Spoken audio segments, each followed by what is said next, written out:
You won't believe what happened next, and honestly, neither did I. My grandfather's lake cabin was my sacred place, the spot that grounded me when everything else felt upside down. That little retreat was quiet, simple, and untouched by chaos, until she knocked on my door one Sunday morning, clipboard in hand, and turned my peaceful world upside down with a demand for a $500 fine. That knock wasn't just about garbage. It was the opening salvo of something far bigger and far uglier than I imagined. It all started 3 weeks after Grandpa Joe's funeral. He'd passed away peacefully, leaving behind that cabin by Crystal Lake in Colorado, where we'd spent summers fishing, laughter echoing off the dock, barbecues under starry skies, a place that had belonged to our family since 1962, long before any HOA existed out there. I drove up one weekend, heart heavy, mind filled with sorrow and gratitude. The cabin felt untouched, like jumping into the past, weathered cedar siding, a wraparound porch with Adirondack chairs lined up like old friends, and that view of the lake stretching still as glass, reflecting the mountains with perfect calm.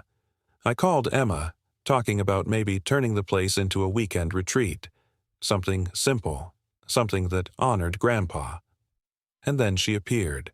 Her knock was too loud on that wooden door. I hadn't even unpacked, hadn't even breathed in the place, and she was there, smiling, clipboard in hand. She looked like suburbia personified, trying too hard designer dress with floral patterns, hair bleached and stiff like corn silk, each accessory screaming, "I belong, even if I don't fit." "Excuse me," she chirped, voice warped into a sing-song that made my teeth grit. "I'm Patricia Williams, president of the Clearwater Shores Homeowners Association, and we need to talk violations." Me? Violations? I had been there for literally 20 minutes. I stared as she clamped a folder under one arm and rattled off a list I hadn't even known existed. According to Section 7.3.2 of the Community Guidelines, refuse containers must be positioned exactly 18 inches from the curb, parallel to the street. Mine was 6 inches too close and angled off by 15 degrees.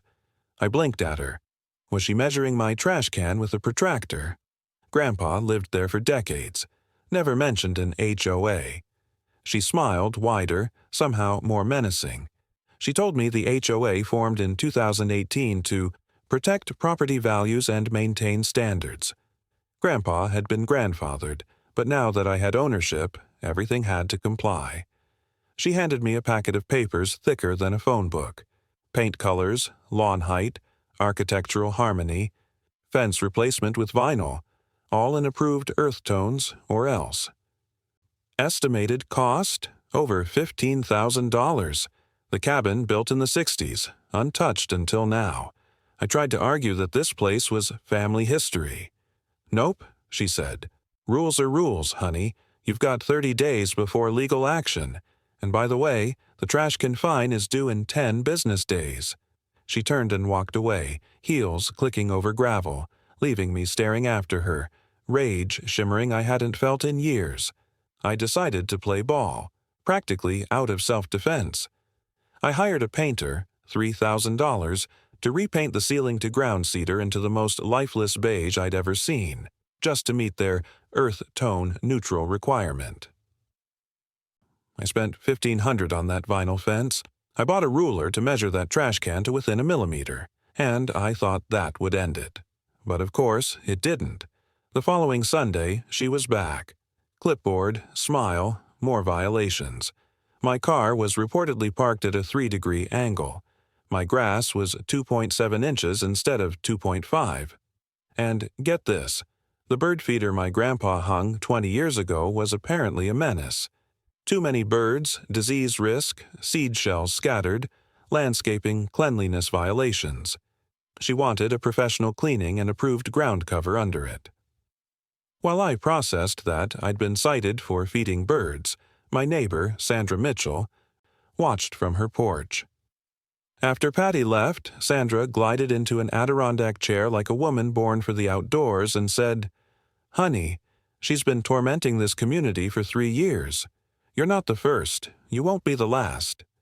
She told me stories that wrecked my sense of outrage. The Johnsons had been forced to sell their house after $20,000 in fines for bareheaded toys and a veggie garden violating uniformity standards. The Martinez family was busted for their teenage son playing guitar, for cooking time music, I guess, didn't fit. It's not compliance she wants, Sandra said. It's control.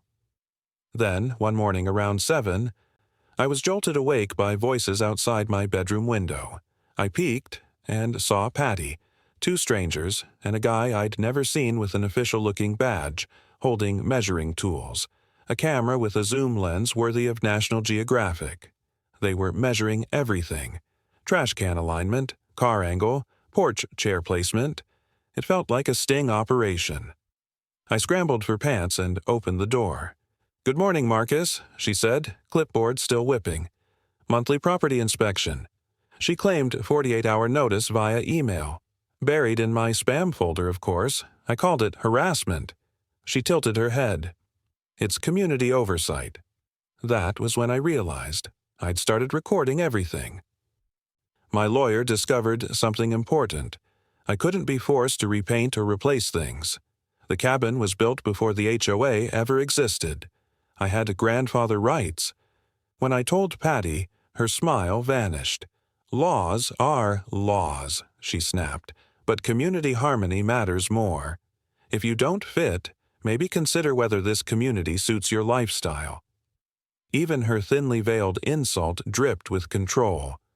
That evening, I posted the footage on social media with the C caption, "HOA Karen meets property law."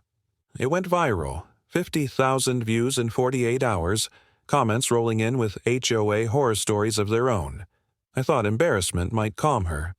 Instead, she ramped up.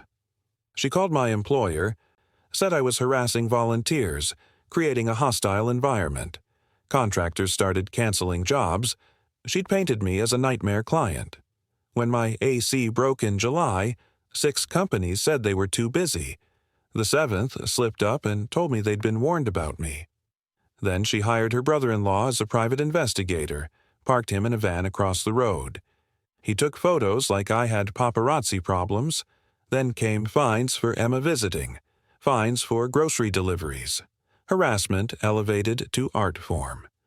The breaking point came when she called an emergency HOA meeting with exactly 48 hours' notice, picked supporters, and tried to force Amendment 15, outlawing recording HOA activities, social media posts about volunteers, gatherings over noise limits. I didn't go alone. I brought my lawyer, and Sandra summoned families she'd told.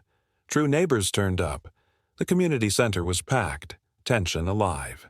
Patty rolled out her amendment. My lawyer calmly pointed out she had no quorum, no proper notification, no jurisdiction. The room went quiet. Patty screamed, "I decide what's best for all of us. You outsiders don't appreciate community." She slammed down her folder. Then Sandra stood up, 5'2" of fury with Lakewater calm, and spoke. "You've been terrorizing people, Mrs. Williams. The only thing destroying this community is you." The floodgates opened. Stories. Sighs. Cries of relief. Patty tried to scream procedure, but none of us heard. It was over. We thought. I thought. My cabin was still my battlefield. That weekend, the electricity was gone. Meter removed. Wires dead. Waterline vandalized. Concrete poured down my sewer, backing raw sewage into the basement. Repairs were astronomical. $8,000 for septic, $4,000 for power, $1,200 for water. $15,000 plus, no contractors would come near me. I called the sheriff. The deputy suggested kids did it. Apparently, he'd taken campaign donations from her husband. Emma, who'd stood beside me through it all, hung up, quiet, defeated. This is obsession. You've turned Grandpa's cabin into your vendetta.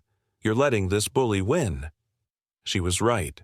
For the first time, I wondered if I'd lost perspective, lost the point. I thought about selling.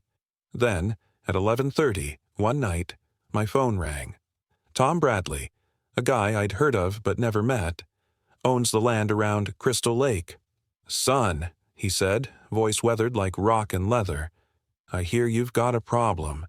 Maybe we need to talk." I met him next afternoon. On the porch of Grandpa's cabin, he looked at the damage and whistled. "She did this?" he asked. Then he explained. He owned the lake and the only access road and had allowed community access for decades out of goodwill, not legal obligation. He'd decided to sell, at a price that made my head spin, $2.8 million for 50 acres lakefront, including the road and Crystal Lake itself. Cash, below market. He didn't want a developer. He wanted someone who respected it. I spent the next 3 days figuring if it could work. Mortgages, equity, lawyer talks. It was doable. If I bought it, I could cut off HOA access, control the only road and the lake legally. 2 weeks later, I signed the papers. I owned Crystal Lake. The power shift was real.